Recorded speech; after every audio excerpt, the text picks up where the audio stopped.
Well, Mohammed Moitra, let me start with you. There's been a lot of praise for this order today granting bail to Disha Ravi. But as I mentioned at the outset, this was always an egregiously bad case by the police.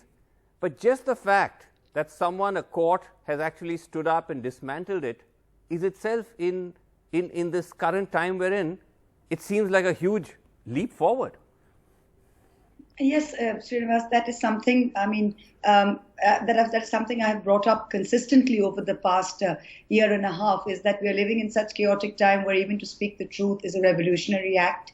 And indeed, to actually throw out these ludicrous charges and for any member of the judiciary to come out and even give a reasoned order that stands up for what we believe were safeguards in Part 3 of our Constitution is coming out that, oh, he's a revolutionary, this is a fantastic order. I mean, the fact that sedition is still on our books is itself a joke. The fact that 21-year-old climate activists are picked up and booked on this is a joke. And the fact that they are even discussing this in a country like India on national television after 70 years of being independent is itself a joke. So I think we all need to step back and take a long, hard look at ourselves, at what India has become, at the democratic pillars like the media and the judiciary, and how our constitutional freedoms are sort of under such threat that even somebody somewhere, little spark that we think is a big flame.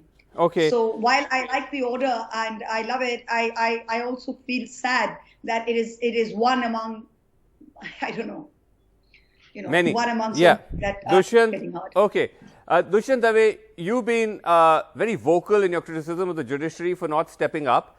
Now, as you see these recent spate of orders, what do you make of it? Indra Jaisingh, who I spoke to earlier, we'll have her on later on in the show, she said that it appears that the courts are waking up to the abuse of law.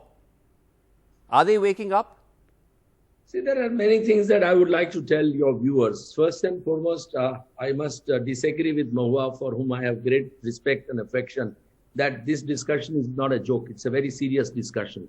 And we need to discuss more and more and more. Not that just because the bail has been granted today. We must remember one thing, that we have a constitution. And the constitution has conferred upon all of us, the citizens, fundamental rights. We have legal rights.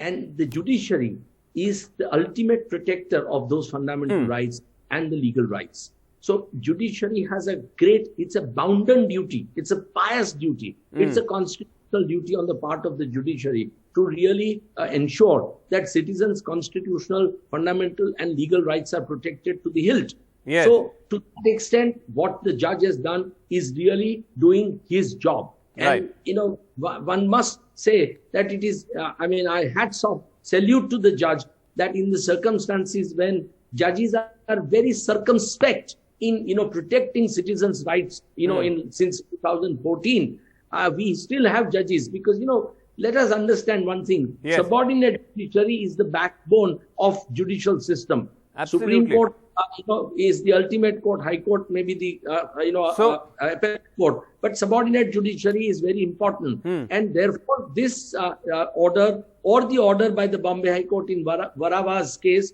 or, even that for that matter, Supreme Court's order, releasing the comedian by Justice Nariman's bench. Yes. These are all extraordinary, welcome, or decisions. Welcome judgments. Okay, let me... welcome decisions. And I would definitely say judiciary inherently is a good institution. Right. Yes, it has become over the years conservative. It has become pro-establishment. Right. But I hope that these orders will tell other judges to be pro-citizen and protect their rights. Okay.